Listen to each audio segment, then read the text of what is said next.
Let's get some team grades for the 2023 season. And this part will be the Sun Belt Conference. Firstly, we gotta talk about the winners of the Sun Belt Conference. We got Troy here. And they did have an amazing season, going 11-2 and winning the Sun Belt. But why I only give them a B+ is because last year they went 12-2. So their hopes this year were to first knock off Kansas State. They honestly didn't even have a shot in that game. Then be the highest rated group of 5 team and go to a New Year's Six Bowl. That obviously didn't happen, so they just got a B+ for me. Next, we got Coastal Carolina. After going 9-4 last season, they had a little bit of a down year, going 7-5. Hey, though, they still made a bowl game, but it really wasn't that great of a season, so I gave them a C-.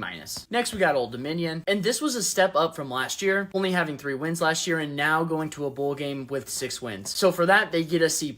Next, we got Georgia Southern. They just repeated the year they had last year. They did have some moments where they looked like they could have been a 9 or 8 win team, but they did obviously only finish with 6 wins. So for that, I give them a C. Next, we have Georgia State. I think they were a very similar team to Georgia Southern, but why they get one notch higher is because last year they only went 4-8. Getting 6 wins and going to a bowl game is a really good year, but still 6-6 isn't that great, so I gave them a C+.